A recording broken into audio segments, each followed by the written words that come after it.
Creo que ahí estamos.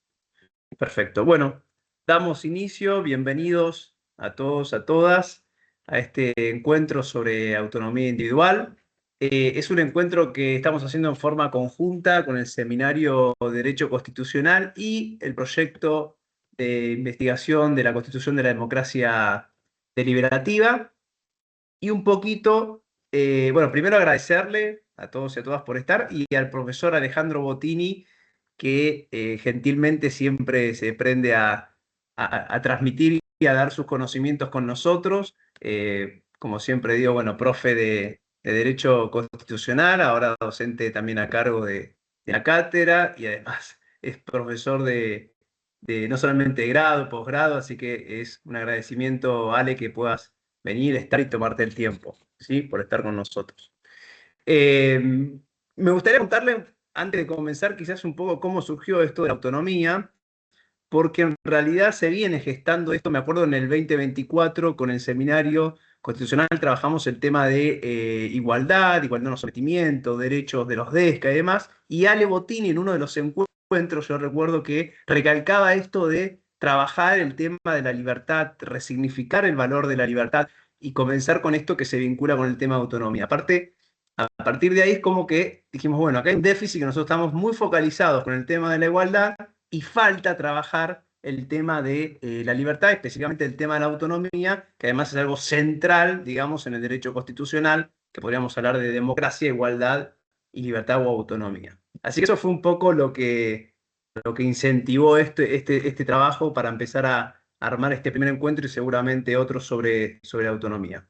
Y bueno, y también tomar un minuto antes de pasarle la palabra a Ale para reivindicar estos espacios. Me parece importante que generamos estos espacios y todo lo que hacemos, que es con mucha pasión, compromiso, amor, desde la educación pública, ¿no? Desde la universidad pública, de este espacio donde fomentamos esto extracurricular, donde queremos profundizar, donde queremos dar debate, queremos tener sentido crítico y queremos expandir esto también como profesores y con todos los estudiantes que ponen todo para eso.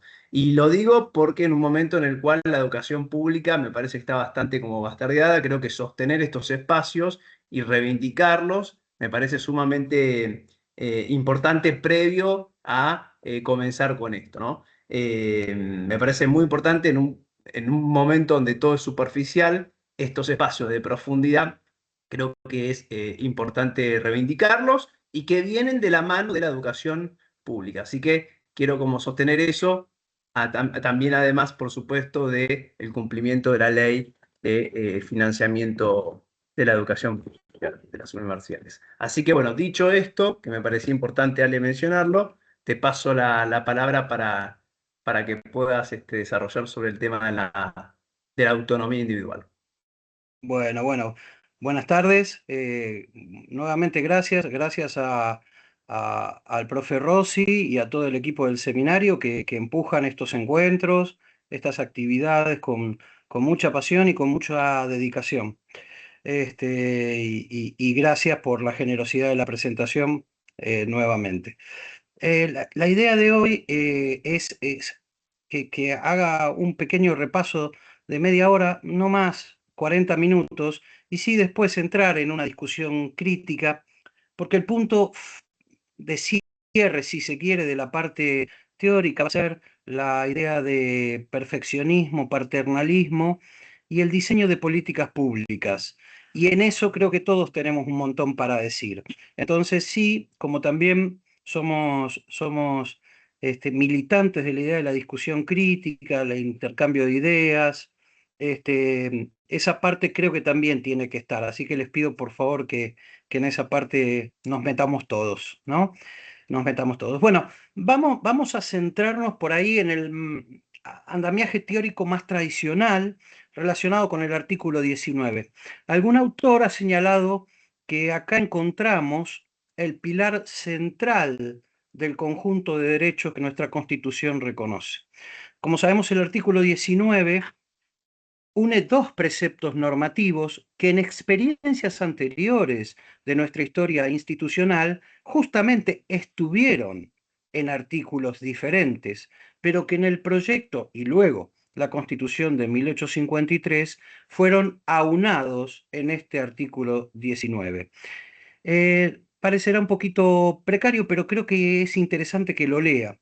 El artículo 19 habla primero de las acciones privadas. Dice, las acciones privadas de los hombres que de ningún modo ofendan al orden y la moral pública ni perjudiquen a un tercero, están solo reservadas a Dios y exentas de la autoridad de los magistrados.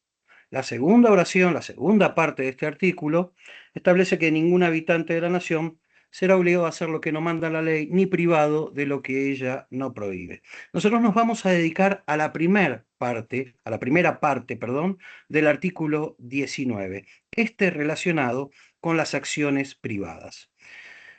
Me tomo una pequeña licencia que es recorrer algún momento histórico en la redacción de este artículo que de acuerdo a las actas podemos estudiar en relación a la Convención Constituyente de 1853. Hay una obra muy interesante, un poquito farragosa por ahí en su terminología, pero excelsa en cuanto a su desarrollo teórico, escrita por un constitucionalista, Arturo Enrique Sampay, que se llama La filosofía jurídica del artículo 19 de la Constitución Nacional. Para quienes no lo recuerden, Sampay, entre otras tantas cosas, fue presidente de la Convención Constituyente que tuvo como resultado la Constitución, la reforma constitucional de 1949. ¿Entendemos, no? Fue el presidente de la Convención Constituyente, además de ser una autoridad extraordinaria en filosofía jurídica y en derecho constitucional. Arturo Sampay desarrolla este escrito y nos cuenta la historia, la génesis del artículo 19. Y en lo que a nosotros nos importa, cuando relata lo que pasó en la reforma en la Convención Constituyente de 1853, plantea que el convencional Ferré decidió incluir el concepto de moral y el artículo hablaba de las acciones privadas que de ningún modo ofendan el orden público y la moral, ni perjudiquen a terceros, quedan exentas de la autoridad de los magistrados y solo reservadas a Dios. ¿Entienden la secuencia que digo? El artículo en la discusión plenaria de la Convención Constituyente aparecía redactada de esa forma. Hablaba de orden público y de moral a secas. Si ustedes pueden ahora ver el artículo, se dan cuenta que no es la redacción actual, porque en esa misma convención constituyente, algunos dicen que el mismo convencional Ferré se dio cuenta de que estaba metiendo la pata, de que estaba cometiendo un error gravísimo, porque al derecho no le importa la moral, al derecho le importa la moral pública, o sea, en palabras de Sampay, las acciones de justicia o los actos susceptibles de ser actos de justicia. De esa manera, más allá de lo que se discutió, cuando se jura el texto final, ese texto invierte el calificativo público y habla de orden y de moral pública, tal cual lo tenemos redactado. ¿Se entiende hasta acá? Este cambio terminológico no es menor, y no es menor porque para autores como el propio Sampay, sí quedaba el concepto de moral a secas y no de moral pública, estábamos habilitando que el derecho se meta en un lugar donde no se tiene que meter, que solo queda, en terminología tomista, reservado a Dios. Pero yo acentuaría exento de la autoridad de los magistrados. Es decir, la moral privada, y acá viene importante remarcar esta palabra, no es materia del derecho, no es una cuestión que pueda ser regulada por el derecho. Sí, la moral de convivencia, la moral pública puede ser una temática relacionada con el derecho. Este es un primer punto que me importa destacar, porque acá ya si se quiere intuitivamente, empieza a aparecer una distinción que otros autores ya remarcan con más fuerza.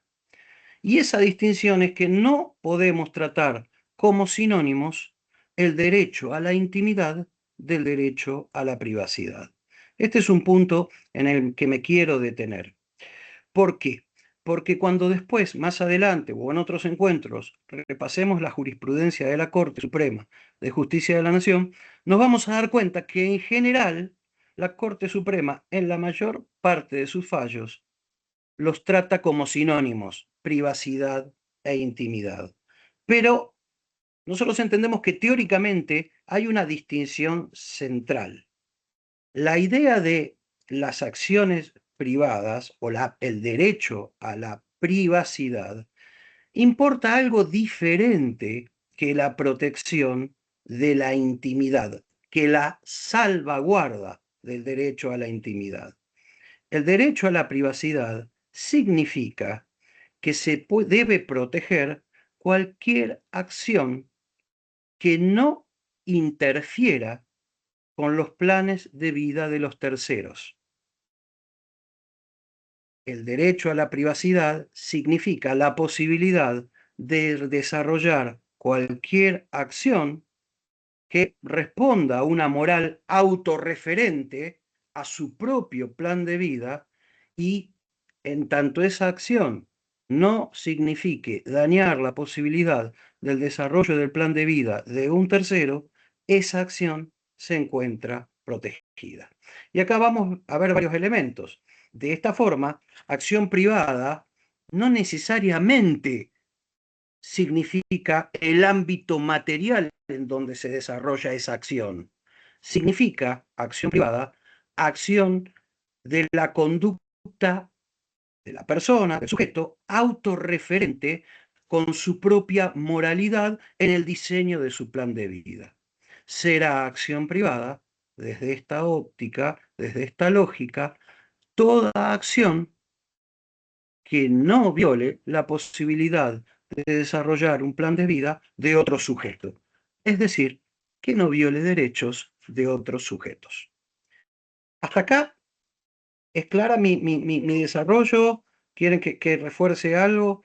Por eso se dice, y algunos autores, el que yo siempre traigo a la discusión, que es Carlos Santiago Nino, pero otros también, que hay que hacer una interpretación comprensiva de la enumeración que realiza la primer parte del artículo 19.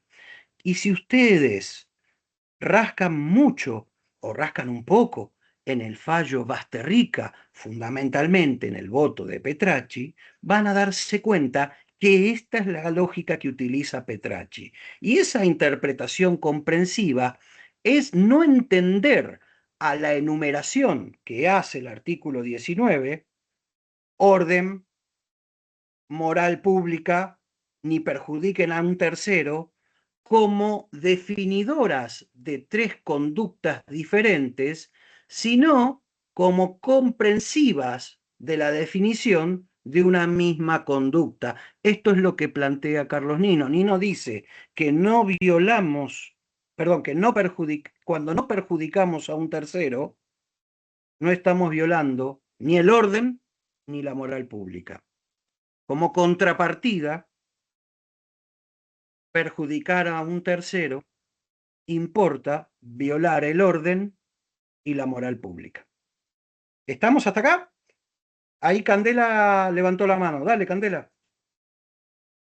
Sí, perdón, profe, lo que pasa es que estoy anotando porque me parece importante y me perdí en una parte, quería consultarle. Cuando marcó la diferencia entre el derecho a la intimidad y el derecho a la privacidad, dijo que el derecho a la intimidad es el plan de vida de cada uno, siempre y No, cuando no afecte el plan de vida de terceros. no. Ese justamente es el derecho a la privacidad. El derecho a la privacidad es, en cuanto no perjuicio a terceros, es una manifestación de la autonomía. Y ahí sí significa la posibilidad de desarrollo del propio plan de vida sin perjudicar a terceros. Si dije otra cosa, me confundí en la locución. Intimidad, el derecho a la intimidad también es un derecho importante para el diseño del propio plan de vida. Ojo, el derecho a la intimidad, pero acá tengamos en cuenta esto, que a veces en el lenguaje natural, intimidad apunta a lo secreto, ¿no? Apunta a lo que ocurre en nuestro hogar, si se quiere hogar en el más amplio de los sentidos.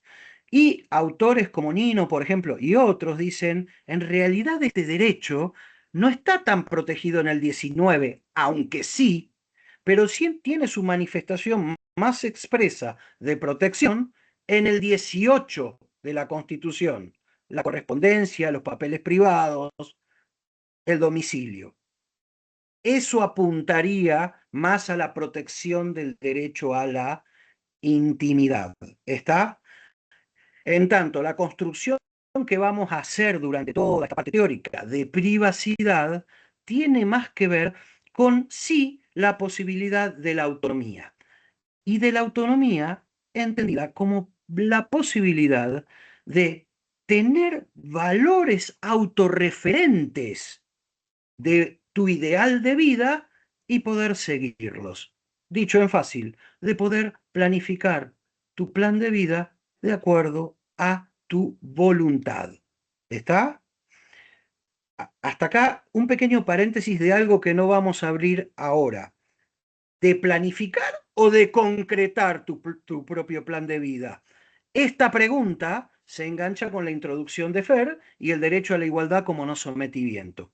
¿Está? ¿De qué tipo de autonomía hablamos? ¿Hablamos solo de la posibilidad de elegir una vida o de elegir y materializarla? ¿Y en qué campo este otro supuesto?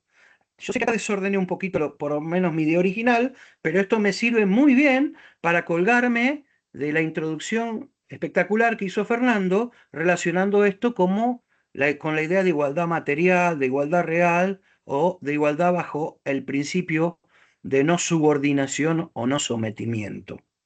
Porque esto apunta a otra idea de libertad. ¿Estamos? ¿Estamos? ¿Sí? ¿Está?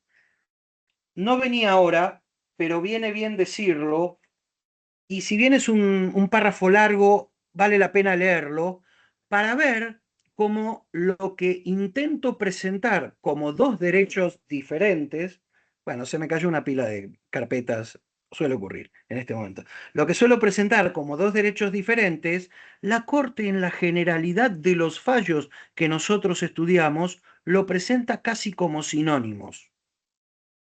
Me voy a detener en un párrafo del famoso caso Ponseti de Balbín, párrafo muy repetido en relación al derecho a la intimidad, ¿sí? Pero fíjense cómo va y vuelve de la idea de intimidad como ámbito exclusivo, como si se quiere, ámbito secreto, y la idea de privacidad como posibilidad de diseñar tu propio plan de vida, y lo mezcla todo en un solo párrafo. Dice la Corte, considerando 10, en el fallo, perdón, un segundo, perdón, considerando 8, en Ponseti de Balbín, que lo leo, que en cuanto al derecho a la privacidad e intimidad, su fundamento constitucional se encuentra en el artículo 19 de la Constitución Nacional. En relación directa con la libertad individual, protege jurídicamente un ámbito de autonomía individual, constituido por los sentimientos, los hábitos y costumbres, las relaciones familiares, la situación económica, las creencias religiosas, la salud mental y física, y en suma, las acciones, hechos o datos que, teniendo en cuenta las formas de vida aceptadas por la comunidad, están reservadas al propio individuo y cuyo conocimiento y divulgación por los extraños significa un peligro real potencial para la intimidad. En rigor, el derecho a la privacidad comprende no solo la esfera doméstica, el círculo familiar de amistad, sino otros aspectos de la personalidad espiritual y física de las personas, tales como la integridad corporal o la imagen. Y nadie puede inmiscuirse en la vida privada de una persona ni violar áreas de su actividad no destinadas a ser difundidas sin su consentimiento o el de sus familiares autorizados para ella. Y solo por ley podrá justificarse la intromisión, siempre que medie un interés superior en resguardo de la libertad de los otros, la defensa de la sociedad, las buenas costumbres o la persecución del crimen. Este es el considerando 8 de un fallo, el fallo Ponseti de Balbín, que flaco favor le hace a mi teoría, que no es mía solamente, de intentar marcar conceptualmente una diferencia entre intimidad y privacidad. Para que entendamos un poco la cuestión, evidentemente el derecho a la intimidad es central a los efectos de la posibilidad de diseñar tu plan de vida. No hay posibilidad de entender una comunidad liberal de derechos, o si se quiere, una comunidad que respete los derechos humanos, sin una fortísima protección al derecho a la intimidad y sin una concepción amplia de la idea de intimidad por sobre la mera idea de hogar o de papeles privados o de cartas. ¿Estamos? No estoy para nada minimizando esta óptica o esta concepción del derecho a la intimidad. Lo que estoy señalando es otra cuestión. El derecho a la privacidad es un derecho que protege otras cuestiones además. Y este es el punto que me interesa remarcar, o por lo menos la propuesta que quiero presentar en esta reunión y en esta charla. Y este algo más es una protección que no se circunscribe a la idea de intimidad y sí a la idea de acciones relacionadas con la moral privada de cada sujeto, o sea, acciones privadas. ¿Se dan cuenta la reformulación que hago? Acción privada significa acciones que el sujeto lleva adelante atendiendo a su moral privada. ¿Y cuáles son esas acciones relacionadas con la moral privada? Aquellas relacionadas con el diseño del propio plan de vida que no lesionen la posibilidad de diseñar el plan de vida de otros. O sea, que no violen derechos. Uy, ¿este silencio significa que me deliré? ¿O este silencio significa que estamos más o menos hablando, estoy hablando español? Vamos bien, vamos bien. Bien, entonces, esta cuestión me parece importante. Desde esta concepción, la idea de autonomía como diseñar tu propio plan de vida es más amplia, es más comprensiva que meramente no dañar a terceros. Estoy diciendo algo arriesgado que puede hasta resultar polémico. El derecho a la autonomía es más que no dañar a terceros. Y por eso, algunos señalan que desde la idea, desde el principio, más que del derecho, desde el principio de la autonomía, podemos construir un sinnúmero de derechos. ¿Está? Entre otros, el derecho a la privacidad, pero no exclusivamente el derecho a la privacidad que surge del 19.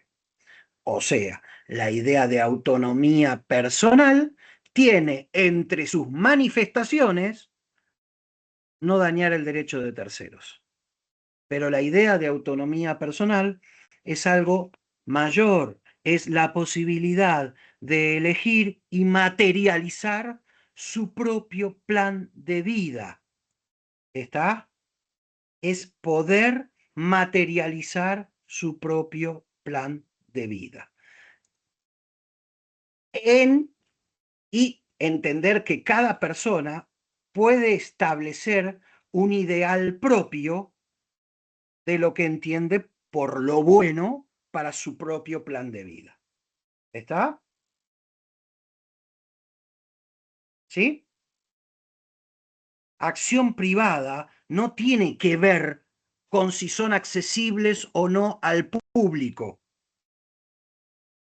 Las acciones íntimas sí, porque no son accesibles al público, pero la acción privada puede ser accesible al público y aún así seguir siendo una acción privada. En tanto, no afecta la materialización de planes de vida de terceros. ¿Estamos hasta acá? ¿Alguna duda, algún comentario que quieran hacer? Hasta acá es importante porque ahora vamos a hacer algunos saltitos también. Pero más o menos estamos de acuerdo con esto, por lo menos de acuerdo con... ¿Está clara la presentación? ¿Alguna consulta?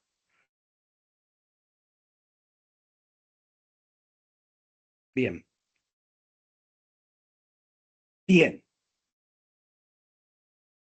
En este aspecto, o en este punto, esta idea de autonomía y de la posibilidad de materializar planes de vida, o esta idea de que para esta concepción, si se quiere, liberal de los derechos, no hay un único modelo de vida buena, no hay un único modelo de vida virtuosa, ha sido bastante atacada desde otras concepciones políticas y jurídicas, ¿sí?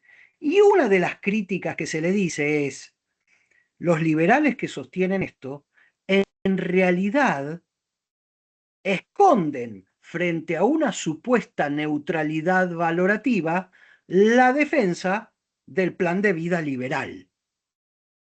¿Está? Frente a esta crítica, Carlos Nino dice, evidentemente, para un liberal como yo, dice Carlos Nino, es buena el principio de autonomía personal, evidentemente. Y es cierto que acá no existe, si se quiere, una postura de neutralidad valorativa. Para mí, dice Nino, es buena la idea de autonomía individual, de autonomía personal, bajo la definición que él da, que es la posibilidad de diseñar y materializar su propio plan de vida. Pero esto no significa que se quiera imponer un único plan de vida. Entonces, lo único que parecería no someterse a discusión, como cuando hablamos de la práctica, vieron que decimos la única práctica que no vamos a discutir es la práctica de la crítica. Después vamos a criticar todo, pero nunca vamos a clausurar la posibilidad de criticar. Analógicamente, esto ya es mío, entiendo que acá también hay si se quiere, un freno.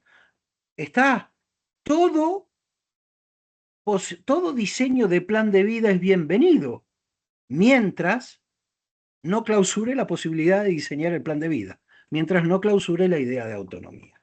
¿Está? Entonces acá creo que con algunos alguna vez discutimos esto de la crítica a la crítica no puede significar la clausura de la crítica, y acá podemos decir, autonomía o la idea liberal de la autonomía no privilegia a una forma de vida por sobre otra, sí preserva la idea de autonomía, es decir, la idea de posibilidad de diseñar y materializar su propio plan de vida. Creo que me salió medio redondito, pero si no, me dicen ustedes. ¿Está?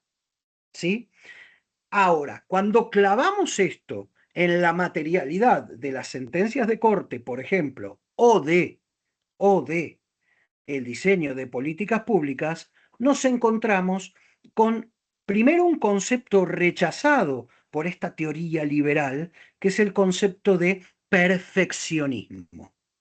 El liberalismo que defiende Carlos Nino y que según él se desprende del artículo 19 de la Constitución, porque acá viene, si se quiere, el paraguas que unifica todo, se desprende de la primera parte del artículo 19 de la Constitución.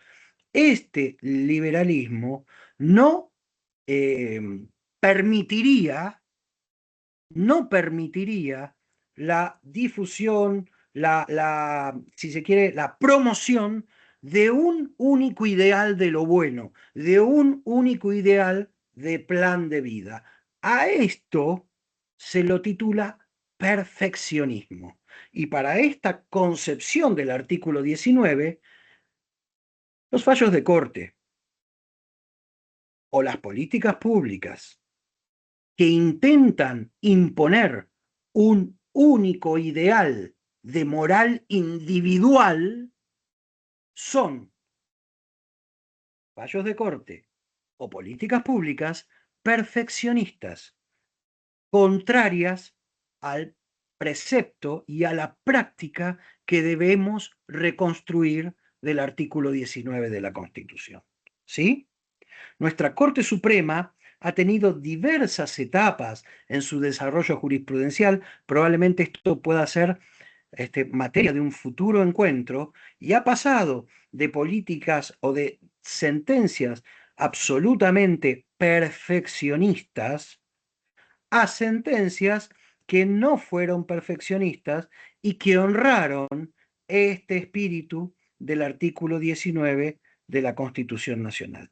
Los casos más claros de sentencias no perfeccionistas son los relacionados con consumo de estupefacientes, Basterrica y Arriola. ¿Sí? ¿Sí? Un caso, por ejemplo, absolutamente perfeccionista, contrario con el artículo 19 de la Constitución, es el fallo CHA, Comunidad Homosexual Argentina.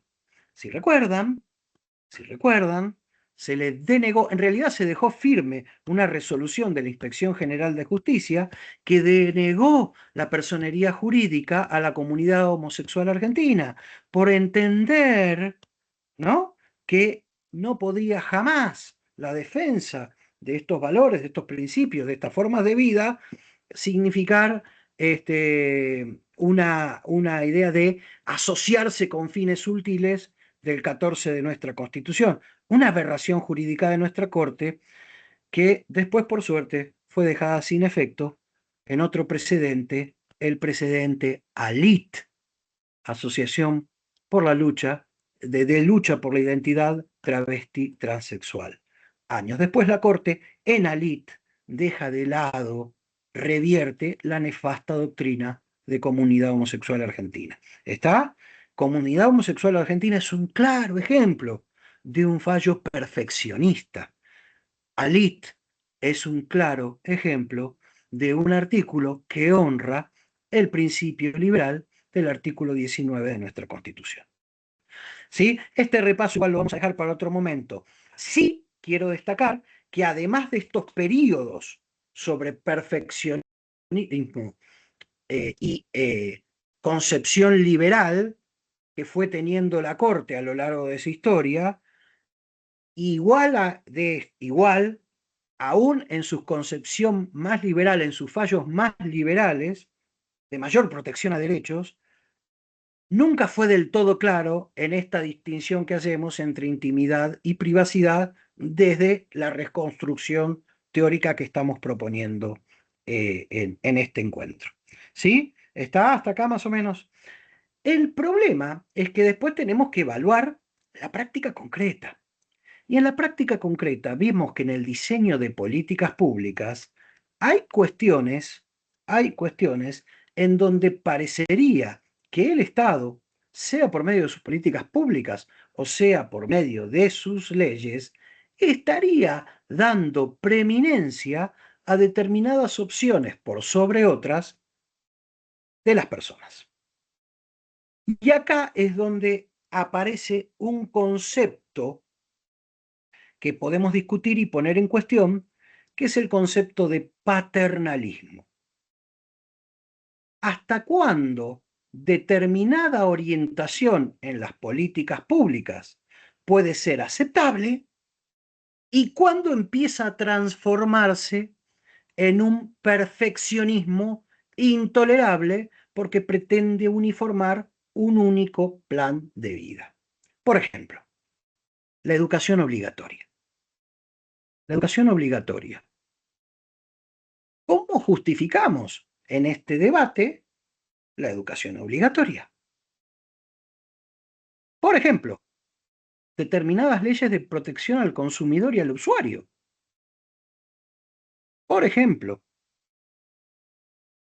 la existencia de determinadas respuestas preconcebidas cuando llenamos determinados formularios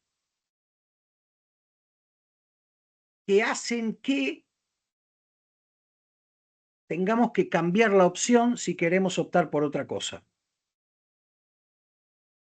¿Está? Acá vamos a discutir varios de estos temas. Yo creo que esto puede dar paso a que yo termine ya mi exposición y que empecemos a discutir, pero acá entendamos que hay cuestiones que deben ser analizadas de manera contextualizada y en base, sí, a la concepción teórica que surge del artículo 19 de la Constitución. Una concepción liberal de la sociedad protege cualquier plan de vida, incluso el que diseña el sujeto y el individuo en contra de él mismo. De esta manera podemos justificar determinados consumos, de esta manera podemos justificar que no seamos todos gimnastas, de esta manera podemos justificar que tengamos algunos excesos alimenticios, algunos, de esta manera podemos... A ver, mientras eso no importe, la imposibilidad de menoscabar el plan de vida de otro es una conducta autorreferente. Esto no obsta a que en determinadas situaciones que importen relaciones de coordinación, el Estado intente empujar la concreción de otras políticas, de otras acciones y de otras decisiones del sujeto. ¿Está? Y acá es donde se construye esta idea de paternalismo aceptable. Si se quiere, el marco teórico genérico para justificar esta idea es la ampliación de la autonomía del propio sujeto. Esto cae de lleno con la idea de educación pública. La idea de educación pública es imprescindible para entender aumentar el grado de autonomía del sujeto. Desde el racionalismo, desde el iluminismo, esto es una verdad cuasi indiscutible. Entonces, este pequeño grado de atadura liberador que es la educación obligatoria, se justifica a partir de la ampliación de los márgenes de autonomía de la gente que es educado. ¿Sí? ¿Está? ¿Queda claro esto? Pero no siempre el paternalismo será aceptable. A veces ese paternalismo en el diseño de políticas públicas puede significar caer en un perfeccionismo intolerable. Y es ahí donde todos nosotros que tenemos que ver con el diseño, con el control, con la evaluación, con litigar contra las políticas públicas, tenemos que saber merituar, evaluar y a través de la construcción aproximativa llegar a una posible verdad defendible. ¿Estamos? Este me parece que sería el punto donde podemos empezar a discutir ya con un anclaje real la idea de autonomía, de diseño de propio plan de vida, pero también de diseño de políticas públicas, de protección de derechos y de pequeños empujoncitos para aumentar la autonomía de los agentes, por ejemplo, a partir de brindarle mejor información o a partir de entender cuál es la lógica decisional de los agentes para evitar que ese propio agente se ponga involuntariamente en situaciones de menos autonomía.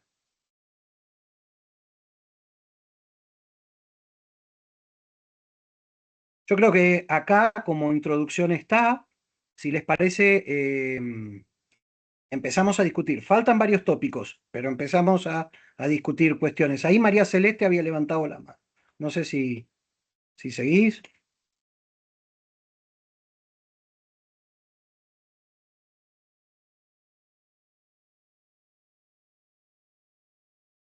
Yo no la escucho. Celes, ¿estás hablando? No, está hablando con el micrófono Ahí apagado. está. Ahí Ah, está. Hola, buenas tardes de nuevo a todos. Justamente con lo último que decías en cuanto a la educación, que siento que hay como un paternalismo justificado por parte del Estado, como diciendo, bueno, prohibimos esto porque te termina haciendo bien. Y al final terminan restringiendo nuestra propia autonomía. Eso era como para acotar. Sí, pero guarda con el que te termina haciendo Sí, bien. A ver, por eso acá está lo delicado. También me sí, termina haciendo bien, esto yo lo digo siempre en el grado, en las charlas, me termina haciendo bien que me pongan una tobillera y que a las 6 de la mañana empiece a generar descargas eléctricas que solo se calmen si yo logro determinada frecuencia cardíaca a lo largo del tiempo. Es decir, una tobillera que me obliga a hacer gimnasia. También me están ayudando a tener una buena vida. ¿Toleraríamos una sociedad en donde a todos nos pongan una tobillera para que de 6 a 6:45 hagamos ejercicio físico y que eso esté regulado? Al Estado le encantaría y a la sociedad también. Tendríamos todos menos problemas de hipertensión, tendríamos todos menos problemas de, en mi caso, de sobrepeso, tendríamos todos si se quiere, una vida más sana. Por eso cuidado, María Celeste, con cómo justificamos ese diseño de políticas públicas. Si la justificación es te va a hacer mejor, yo me corro. Yo no quiero que el Estado haga políticas para que me hagan mejor. ¿Por qué? Porque si la habilitación es esa, podemos llegar a la tobillera que me obligue a hacer ejercicio físico de 6 a 6:45. Porque en definitiva me va a hacer mejor. Yo eso no lo quiero. ¿Está? Por supuesto, estoy haciendo un ejemplo absolutamente impracticable. Bueno, ya no sé si tan impracticable, pero absolutamente delirante y totalitario para poner en blanco sobre negro. Pero digo, cuidado con esto de, si se quiere, eh, el que me obliguen a ser mejor. Porque ¿quién define ese mejor? Justamente la concepción liberal de la sociedad es que lo único que es mejor es que cada uno de nosotros sea más libre y nada más. En el concepto de lo que cree cada uno por libertad y nada más. No hay un único modelo de libertad desde esta óptica. Por supuesto, a ver, hago un paréntesis que a propósito no planteé. Muchas filosofías políticas distintas discuten esta concepción. Por ejemplo, el republicanismo, por ejemplo, el comunitarismo, para los cuales sí debe haber un ideal de virtud. Desde el liberalismo se entiende que esa posibilidad de imponer un único ideal de virtud cívica puede llevar a un totalitarismo perfeccionista. Los republicanos entienden que no, y que está bien que la comunidad política adopte un ideal de lo bueno. Yo creo que las diferencias son menos de las que se plantea, pero es otra discusión esto. Sí, Carolina, habla directamente. Ahora hablemos directamente. Ya está, digo, como para enriquecer la discusión, si les parece, sin pisarnos. Caro, Ay, no sé si me van a escuchar porque justo se me empezó a cortar todo. ¿Ustedes me escuchan bien a mí? ahora sí. Sí, No. No, sí, yo la escucho. ¿Ustedes no? Sí, sí, sí, se te se se escucha. escucha escuchó bien. cortado. Sí, se lo escucha bien. A Sí, ver, profe, se escucha. Se escucha perfecto.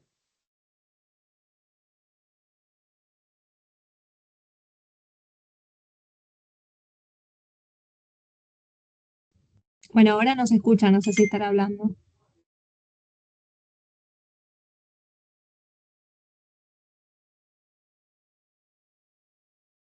No se escucha ahora. Caro, ¿ahora me escuchan? ahora sí. Bien, porque saqué el wifi, puse los datos. No, yo solamente quería ver qué opinan o sea, yo entiendo esto de, me gusta que el Estado no me imponga una moral, o que un tercero individualizado tampoco me imponga una moral personal, un modo de vida único, y bueno, me gusta esa idea, la compro hasta ahí. Ahora, me pasa que en ese retroceso del Estado, ¿no?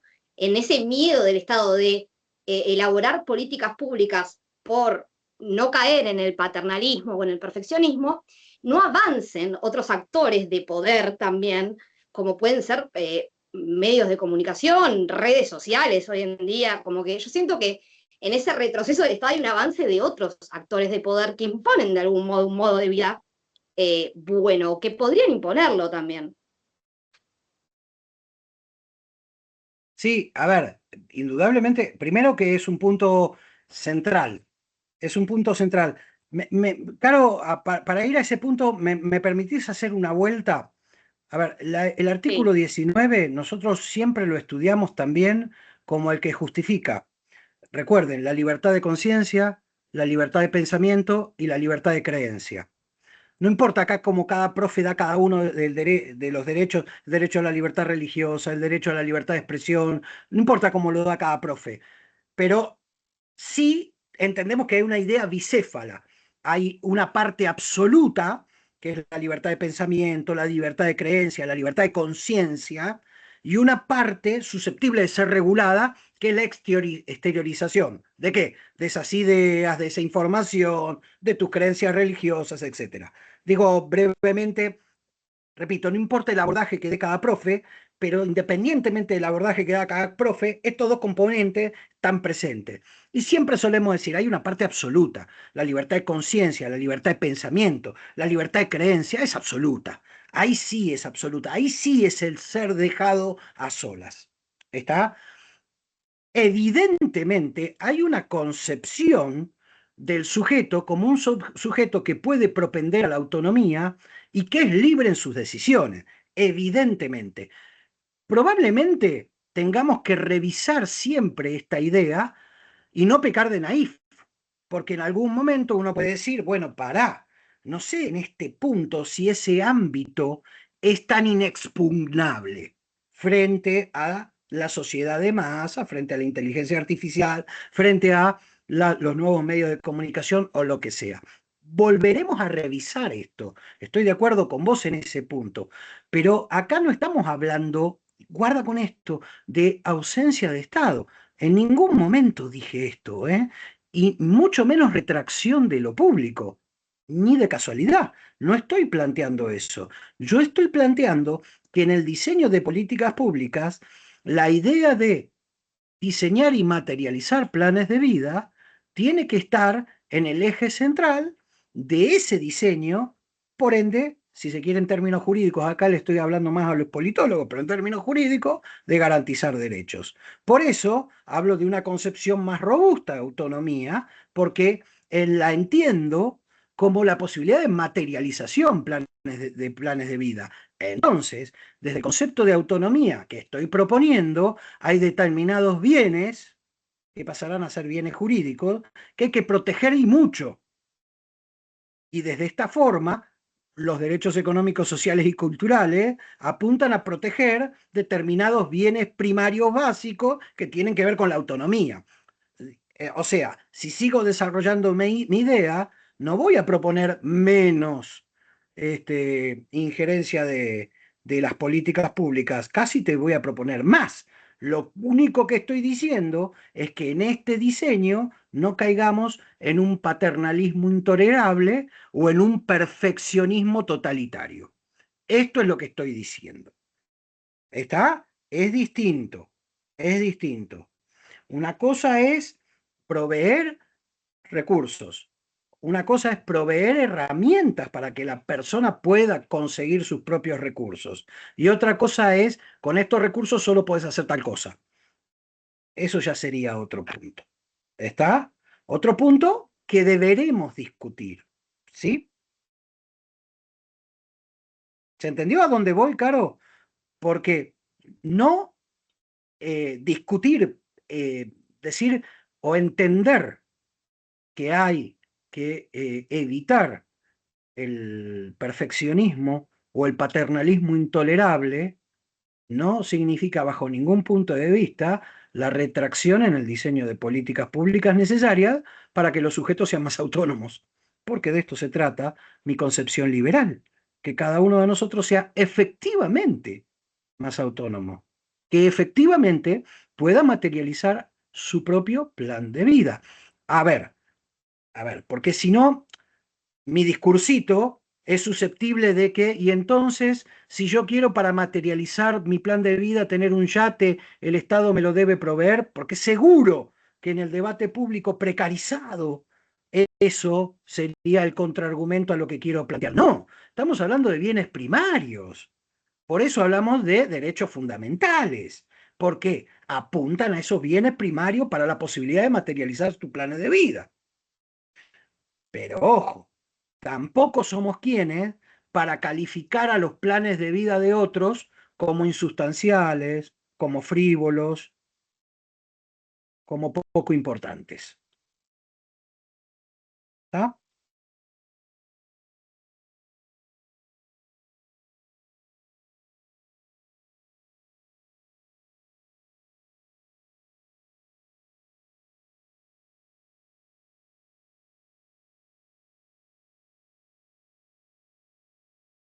Bueno, Estaba recalculando que justamente ahí es como que, con lo que dijiste recién, como que le diste esa vuelta de rosca que necesitaba, en donde justamente vuelvo de nuevo a lo anterior, porque dentro de esas políticas públicas, de, quiero encontrar esa forma como de restringir al Estado, de decir como que aprovechándose eso de la sociedad, que haga este paternalismo como justificado en una palabra. No sé a si, ver, no sé si me redondeo. ¿conocen la ley de góndolas? Sí, ¿Qué dice? la de los productos primarios que tienen que estar en los estantes de los ¿Por supermercados, qué? ¿Por qué es eso, María Celeste? ¿Por qué es eso? porque son cuestiones comestibles de primera necesidad, Pero ¿por qué tienen que estar en ese lugar? porque tienen que estar al acceso público. Pero en cualquier lado es el Sí, acceso público. ¿Por qué tienen que estar en las góndolas que estén a determinada distancia de la altura media de las personas, de los ojos de las personas? ¿Por qué? para que las personas lo puedan ubicar ¿Y que vos rápidamente. no la podés ubicar si está más abajo o más arriba? Sí, como ubicarla puedo ubicar. Pero ¿qué El, pasa? ¿Qué se demostró? el tema es que es mucho más fácil, la gente giras la cabeza y la ves. Exacto. Y manoteás. Exactamente. Y en general no pasás al otro plano analítico. ¿Significa que sos tonto? No.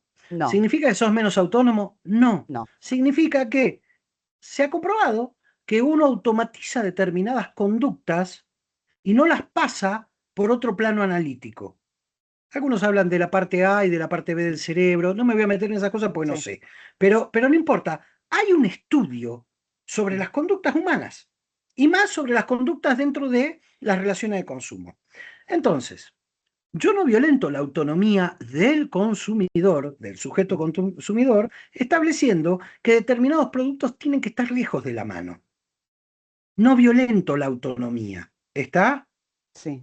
Es lo que se llama un pequeño empujoncito a que vos decidas libremente, pero tengas mayor información para decidir. O si se quiere, que alejes de lo automatizado lo que en general puede significar un perjuicio a tu salud. Puede significar un perjuicio a tu salud. ¿Estamos prohibiendo algunos productos en este contexto? No, los estamos poniendo en otro lugar. Si vos lo querés, lo vas a agarrar, pero no lo vas a agarrar como un acto reflejo. ¿Está? ¿Sí?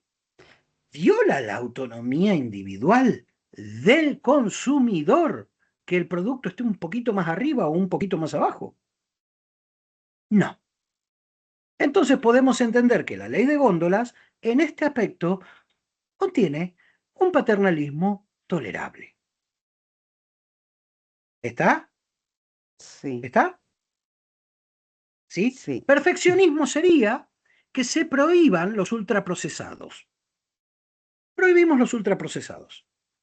No, bueno, eso sería un perfeccionismo intolerable, que violaría no solo el artículo 19, sino la libertad de comercio. Ahora, una ley de góndolas, desde la concepción que propongo, es una reglamentación razonable al comercio. Los supermercadistas me van a putear como locos, pero a mi criterio es una reglamentación razonable. ¿Está? Sí, totalmente. ¿Se entiende la diferencia? Y así podemos usarlo en otros casos interesantes. ¿Está? No nos vamos a meter con el tema vacunas, que también es un tema relacionado con la autonomía, porque ahí coincidimos en que hay una posibilidad de afectación de planes de vida de otros. ¿Sí? Entonces, Sí. soy de los que sostienen la absoluta constitucionalidad y no violación del derecho a la privacidad de los planes de vacunación. En ese aspecto lo dejo de lado. ¿Está? Soy también de los que defiende el cinturón de seguridad, porque también hay que entender cuánto de lo reglamentado es central para el diseño de tu propio plan de vida o no. Cuánto es un tema central y cuánto es una cuestión tangencial no central. Porque también esto hace a una ponderación de lo que está en juego. ¿Estamos? ¿Sí? No hay Sí. una violación a un plan de vida por no ponerte un cinturón de seguridad. Entiendo. Más allá de que la Corte, en el famoso, creo que es el caso Garay. Garay con Mendoza, planteó de que podía haber una afectación a derechos de terceros, etcétera, etcétera, y lo planteó y lo resolvió en el marco del 19. Sí, Juan. ¿Levantaste la mano, Juan? Sí, me parece que hay un caso que quizás está bueno, y es el caso de prohibir la prostitución, por ejemplo. A ver, dale, desarrollalo. No, está el libro este de Walter Block, que le regaló Milei a los funcionarios. Lo estuve leyendo y está bueno, defendiendo lo indefendible, que plantea un montón de cosas para pensar el derecho. Y bueno, me parece que él plantea esto como que la prostitución dice que es una práctica libre. No sé si va tanto con la autonomía, quizás. En otro caso sí, pero él plantea que es una práctica libre, una transacción libre, que mientras haya dos personas que sean capaces, bueno, debería aceptarse. Como para partir un poco de No, casos no, por ahí, no, como el de la está muy góndola o el bueno. etiquetado. Está muy bien para el debate público. ¿Qué hacemos con la pornografía, no? Y hay un punto que hay que entenderlo también. A ver, desde el concepto de la posibilidad de su prohibición o reglamentación, vos no estás hablando en realidad de la pornografía, estás hablando de la prostitución directamente, ¿no? Estás hablando de la prostitución. Sí, pero Pero podemos hablar lo mismo. Working ya sí habló de la de la pornografía. pornografía. Acá atraviesa también el tema de la autonomía, la posibilidad de diseñar el plan de vida de las personas que practican, ¿no? Que llevan adelante estas prácticas. Y es otro punto, y la posibilidad de reproducción de situaciones de dominación de grupos desaventajados, que esto sería un poquito la teoría de Owen Fish en el famoso artículo El efecto silenciador de la libertad de expresión, que sería como otro elemento para complejizar la cuestión. Yo creo que es un tema interesantísimo para discutirlo en este aspecto, el que trae Juan. Me encantaría también que incorporemos otro elemento. No necesariamente como comunidad política, toda distribución de bienes debe realizarse a partir de un gran, eficaz distribuidor de bienes como es el mercado. ¿Sí? De hecho, no todos los bienes como comunidad política los mercantilizamos. Muchos los distribuimos con con otras fórmulas y decidimos no mercantilizarlos. Con esto, yo creo que tenemos que pensar qué bienes decidimos distribuirlos a partir de un distribuidor eficiente y eficaz, como es el mercado, pero qué bienes podemos creer que va a ser preferible distribuirlos de otra forma y no por las reglas del mercado. Y es ahí donde yo creo que la cosa es más compleja. Me encantaría que sea todo mercado y que el mercado sea... Pero la práctica social te demuestra que hay cuestiones que el mercado distribuye bastante mal, y que hay cuestiones que se deben distribuir bienes de otra manera, no por reglas de mercado exclusivamente. No estoy diciendo, por favor, que la prostitución deba distribuirse por otras reglas. Yo lo que estoy diciendo es que la mercantilización, pero esto ya sería otra discusión, de toda transacción no necesariamente es beneficiosa. ¿Sí? Ese es el punto que estoy sosteniendo. ¿Está? Pero con relación a la autonomía, me parece que tenés un punto ahí. Si una persona quiere someterse libre y autónomamente y su plan de vida es ese, ¿qué hacemos? ¿Sí? ¿Qué hacemos? ¿Está? Distinto es si todos se ubican en una misma zona y eso significa el perjuicio al valor de la propiedad de todo ese barrio. Por ejemplo, zonas rojas. Ahí podemos discutir, porque hay derechos de terceros. Pero si eso no ocurre, ¿qué posición tomamos con lo que dice Juan?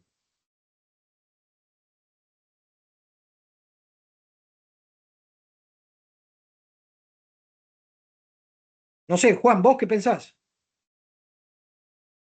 No, que poniéndome un poco en abogado del diablo, pensando lo contrario, este autor lo defiende desde el lado este que vos decís. Dice, bueno, a pesar de que haya una prohibición explícita y que se las persiga, las prostitutas siguen trabajando de prostitutas, asumen los riesgos y la gente las sigue contratando, también asume el riesgo. Entonces, como vos decís, el debate sería, bueno, pensar qué conductas toleramos o qué no, pero creo que ahí sí entraríamos ya en un paternalismo. A ver, y dentro Eh, de... y en una cosita más. Sí. Y él dice, en definitiva, dice, eh, dice siempre pagamos, ya es un extremo, siempre pagamos por sexo, dice, por ejemplo. Entonces dice, estamos encubriendo determinadas conductas sí y otras no. Dice, por ejemplo, Bueno, si yo no, invito eso a ya alguien me a, parece. pone el caso, si yo invito a alguien a salir, dice, yo, no sé, pago una comida, pago el cine, en cierto sentido estoy pagando por algo, supuestamente. Sí, pero Me pagás estoy por poniendo una medio en comida. abogado del diablo, ¿no? Sí, sí, sí. A ver, me parece. A ver, creo que no es un pensamiento demasiado sofisticado si termina concluyendo que en definitiva todos pagamos por sexo. Me parece, no es. Sí, me parece interesante lo que vos planteaste, no sé tanto el autor. Y lo que vos planteaste es interesante en este aspecto. ¿Qué pasa si una persona quiere ejercer la prostitución? ¿No? Y acá hay un punto. Acá efectivamente hay un punto. A ver, podemos sí entender que hay un grado de marginalidad, pero siempre hay un grado de marginalidad. No puede ser una decisión lo más autónoma posible de esa persona. ¿Qué posición tomamos en ese caso? ¿Qué posición tomamos en ese caso? ¿Sí? Y le aportaría algo más, Juana, a todo esto. Eh, Creo sí que el Estado debe tomar mayores grados de precaución cuando la conducta que vos vas a tomar importa la irreversibilidad. Porque esto es algo que no lo tengo muy trabajado, pero que me llama todo el tiempo. Hay un derecho también a arrepentirse. Hay un derecho a arrepentirse y a cambiar. Y esto, más liberal que esto no hay. La idea de poder arrepentirte y cambiar. Revisar tus propios valores y adoptar otros. Entonces, cuando tu diseño anterior te va a llevar a puntos irreversibles, ahí sí me parecería que se podrían crear dispositivos que te obliguen por lo menos a pensar más de una vez los pasos que vas a dar y a tener opciones de no darlos. ¿Está? ¿Sí?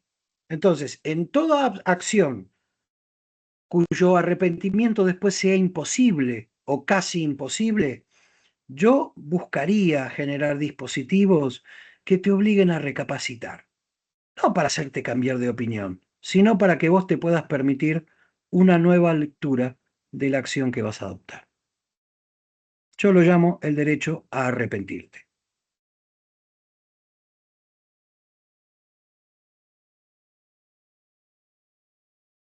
Ale, perdón, quiero Sí, ya salir un estamos. poco de estar de moderador, no, porque se me viene un montón de cosas.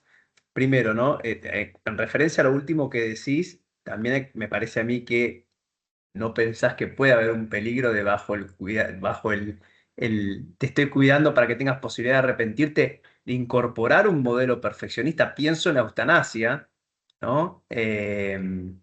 Donde ahí claramente, bueno, me parece que no hay afectación a terceros. Entiendo lo que decís, ¿no? Puntualmente de tener quizás toda la información para decir, bueno, soy libre de que estoy tomando esta decisión.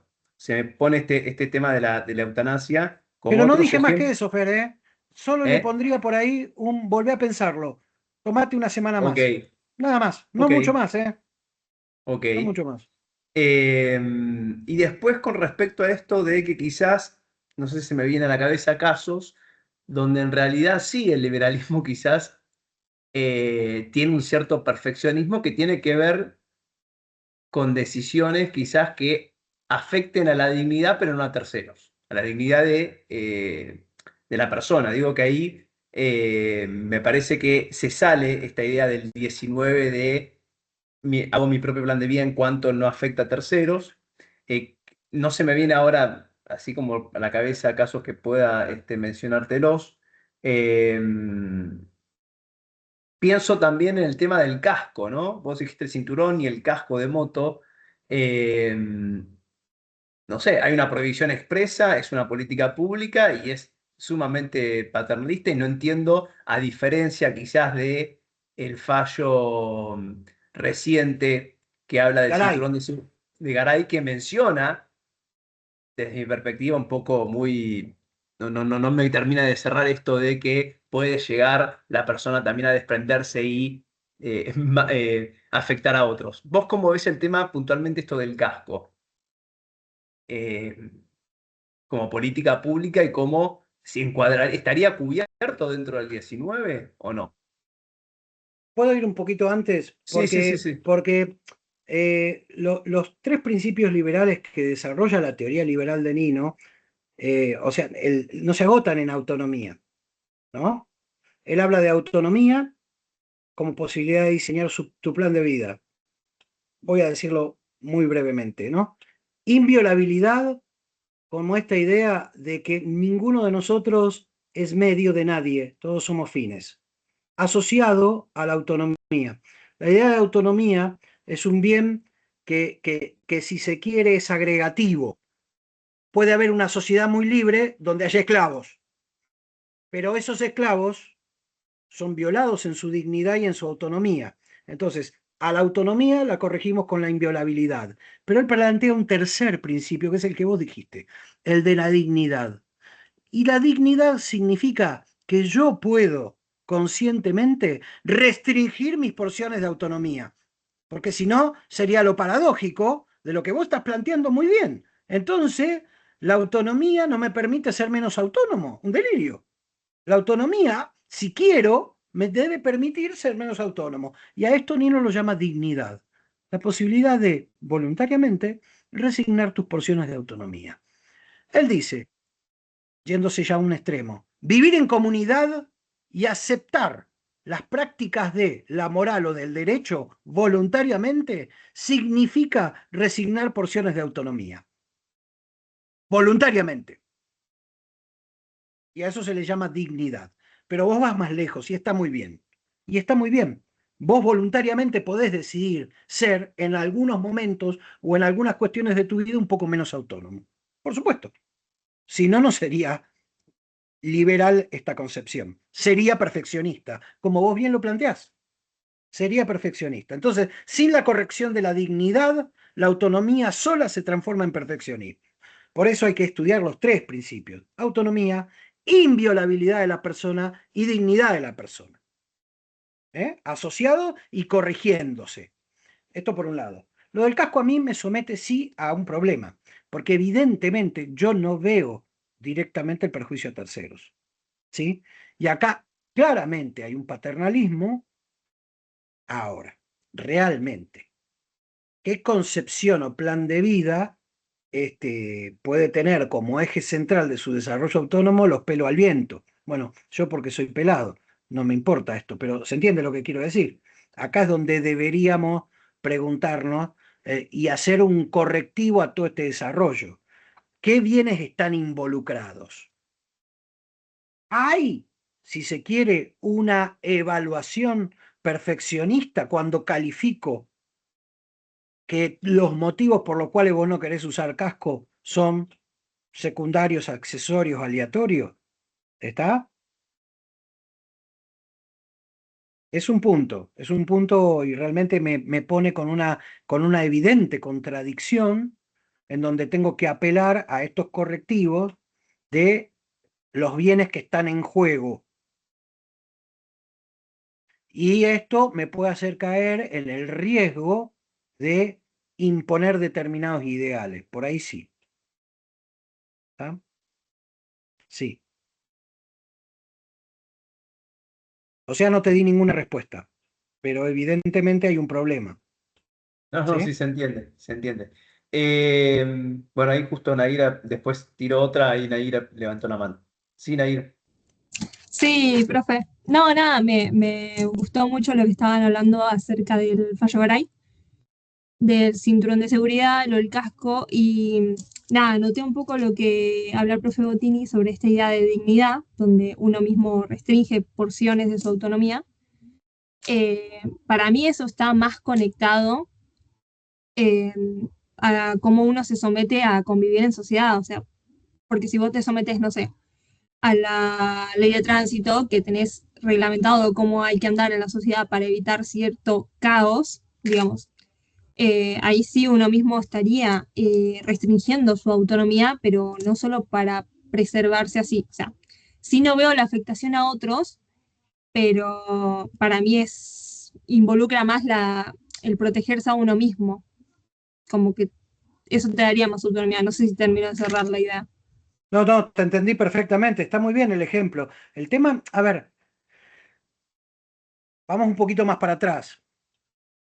La práctica social de la moral y la práctica social del derecho parecería que tienen dos objetivos concurrentes. Uno, resolver nuestros conflictos en comunidad.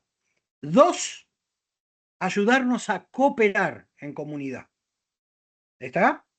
Y esto son elementos que están en ambas prácticas, en la práctica de la moral social y en la práctica del derecho. ¿Está? Desde esta lógica hay regulaciones, hay normas, sea morales o jurídicas, que sabemos que son distintas, pero sea morales o jurídicas, que nosotros aceptamos por su propia autoridad y no necesariamente atrás hay un valor moral. Son meras normas de coordinación o de cooperación. ¿Está? ¿Estamos? Entonces, mucho de lo que todo el tiempo respetamos, a ver, no nos golpeamos para acceder al colectivo. Bueno, generamos algunas reglas de cortesía, va pasado primero, básicamente por esto, para coordinarnos. ¿Estamos? Que después haya un reproche atrás, che, qué maleducado este que se mandó, que hay un reproche asociado a la violación de una regla de cortesía, no necesariamente es la fundamentación de la regla de cortesía. La regla de cortesía está porque en un momento nos dimos cuenta que intentar pasar los dos juntos hacía que no pasemos ninguno de los dos. ¿Estamos? Y es la autoridad de esta práctica, como entiendo yo, debe ser también la autoridad del derecho, no pasa porque esto lo impone una autoridad, sino por su verdad intrínseca. Pero esa verdad intrínseca no necesariamente atrás tiene un valor moral. Nair, yo no sé si ibas directamente a esto, pero también quiero decir, a ver, que paremos en los semáforos en rojo es básicamente para no estrolarnos, para no estrolar a los demás y básicamente para ayudar a coordinarnos. Y el derecho tiene que ver con esto también. Sería imposible vivir en comunidad sin estas normas, y entre ellas sin las normas jurídicas. ¿Está? Sí, Y sí, profe, lo entendí. Terminé evidentemente de nos cerrarlo. sometemos voluntariamente A ver, me van a decir, no, atrás está la autoridad y la amenaza de coacción. Claro, sí, en el orden jurídico, claro. Y también en el orden moral. Hay una amenaza de coacción moral, pero hay una amenaza de coacción. No hay duda que esto está presente. Pero no lo aceptamos solo por eso, o por eso nada más. ¿Está? En el fondo entendemos que hay una obligación de aceptar eso. Y esto tiene que ver con tu idea de cierta restricción de la autonomía. Y está muy bien. Estoy llegando, por otro lado, a algo parecido a lo que vos dijiste, porque me parece que está muy bien. No sé si se entendió. Sí, sí, Ah, profe, cerré la idea. Gracias. Se entendió bien. bueno, creo que estamos, ¿no? Una cosita más, Ale, que quisiera Todas las dar. que quieran, yo porque estaban en No, silencio, no por otra cosa. no, el tema de, vos hablaste recién, hablamos de la no interferencia y hablaste un poco de la idea de restringir, creo, más o menos, de los más autónomos para los menos autónomos, una cuestión así. Me gustaría meterme con esta idea de las acciones afirmativas cuando se busca esta cuestión de levantar a los grupos desaventajados, vulnerables con algo que sí es, no sé, se me ocurren las acciones de cupo en universidades, que yo el fallo Bake, eh, donde ahí sí veo una restricción al propio plan de vida de la persona, que creo que es fundamental, y no sé cómo darle vuelta a esto, ¿no? Tan complejo, donde claramente es fundamental para la autonomía de los menos autónomos. No sé si se entiende. Un poco jugando con Perfectamente. con el límite de la afectación a terceros, ¿no? Y el Sí, plano de la igualdad como no sometimiento. sí. A ver, yo voy a seguir al autor que me gusta, pero pueden haber varias justificaciones. Pero creo que él da una justificación satisfactoria y no lo pone en el plano de la autonomía, sino de la inviolabilidad. Él digo, este autor que yo sigo, en su obra, reescribe Ética y Derechos Humanos, uno de sus libros fundantes, y le pega una vuelta al principio de inviolabilidad. ¿Sí? Originariamente la idea de inviolabilidad, bajo esta idea de que nadie puede ser medio usado por nadie, ¿no? Que todos somos, todo sujeto es un fin en sí mismo, ¿no? Esta concepción personalista de que el sujeto es un fin en sí mismo. Por ende, la idea de inviolabilidad es nadie puede restringir su autonomía para que otro obtenga más autonomía. ¿Está? Esta era una primera acepción de la idea de inviolabilidad. Pero Nino enseguida la corrige y dice, no, está mal. Hay autonomías que sí pueden ser restringidas. ¿Cuándo? Cuando aumenta la autonomía de los que menos autonomía tienen. ¿Sí? O cuando beneficia la autonomía de los que menos autonomía tienen. ¿Está? Entonces, esta vuelta de rosca, entiendo yo, que es la que después permite justificar desde esa concepción teórica la idea de igualdad bajo el principio de no subordinación. En definitiva, no es que estamos haciendo subordinados a los más autónomos. No, siguen siendo autónomos. Estamos propendiendo a mejorar la autonomía de los menos autónomos.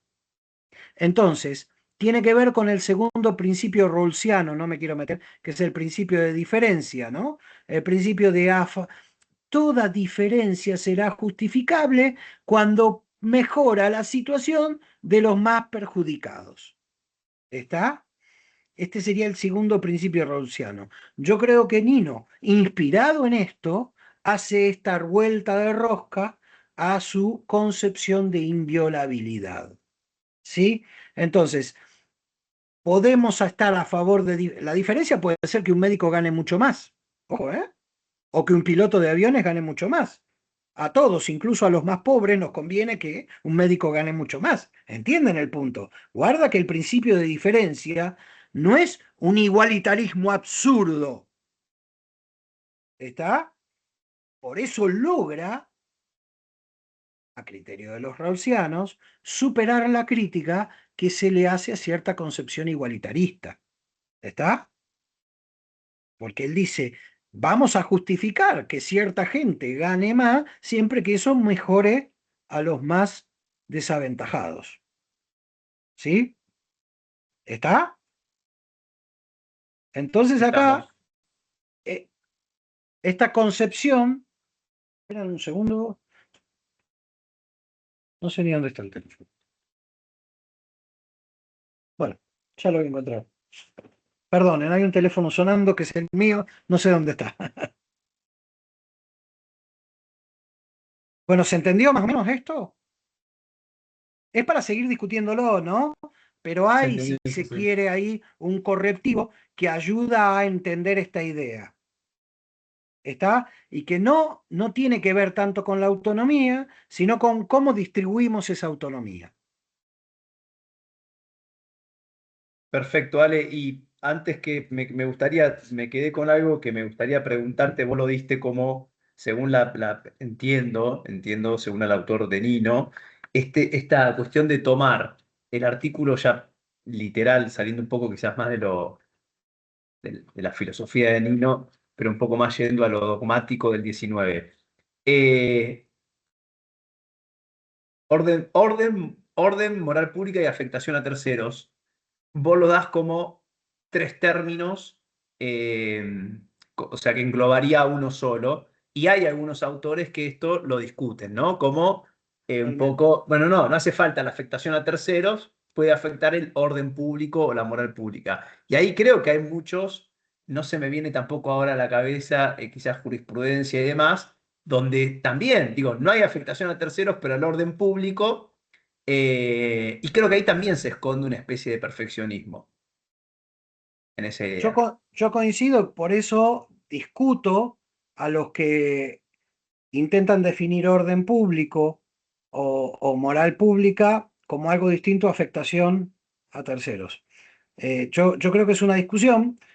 Creo que por algo la Corte nunca hace tajante, salvo en Basterrica y Arriola, nunca hace tajantemente esta subsunción, si se quiere, esta conexión explicativa, porque deja abierta la posibilidad de trabajar maleablemente con la concepción de orden y moral pública, y creo que es un problema y que tenemos que seguir discutiendo los alcances que le damos a esta práctica. Yo lo veo como un problema esto, veo lo mismo que vos.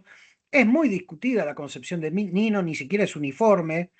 Probablemente el juez Baqué en algún desarrollo, sí, Petracci en otro desarrollo, se acercaron mucho, pero esto ni siquiera se ha consolidado como doctrina judicial, por lo que creo que es una práctica social en disputa todavía. Estamos en disputa, hay que seguir discutiendo y no necesariamente esto se resuelve fácil. Yo veo un problema en lo que vos señalás y tampoco me termina de satisfacer claramente los alcances de nuestra práctica en lo que serían los análisis de fallo de corte, porque da para cualquiera, o da para unas cuestiones bastante difíciles de entender. De hecho, las doctrinas que fueron consolidando Ponseti, Basterrica y Sajian, fueron después revisadas en los 90 con la nueva conformación de la Corte y vueltas para atrás. Y algunas se volvió a reinstalar posteriormente y estamos todavía ahí discutiendo, ¿no? ¿Sí? Creo, perdón, creo el fallo Cha, digo, no agarra el orden público para eh, Sin duda, que no puede ser, que no puede haber un fin legítimo cuando vos lo que querés es proponer determinados valores como esos, que son contrarios a la moral aceptada y bla, bla, bla. Claro, pero acordémonos que posteriormente hubo una elite que tiró por la sí. borda, cha, que tiró por la borda, cha. ¿Está? ¿Sí? Y en los considerandos, no en la parte resolutiva, en los considerandos de Alit, hay una concepción muy fuerte de igualdad real, material o estructural. Lamentablemente, pese a ese desarrollo argumentativo, la resolución es con un mero control de razonabilidad. Yo considero humildemente que la Corte perdió en Alit una oportunidad única de resolver bajo el ideal de igualdad real o material. lamentablemente resolvió con un simple control de razonabilidad y planteó la irrazonabilidad de que a Lid no le dieran la personería, ¿no? ¿Estamos? Lamento que haya gastado tanto concepto en los considerandos para resolver como resolvió.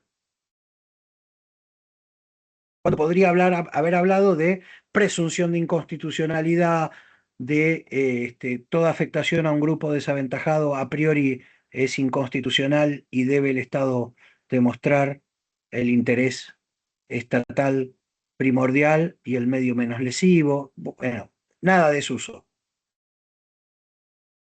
Pese a que definió a la comunidad travesti transexual como un grupo altamente desaventajado, brutalmente excluido.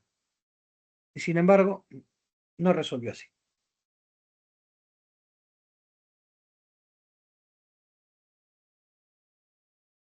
Perfecto, Ale.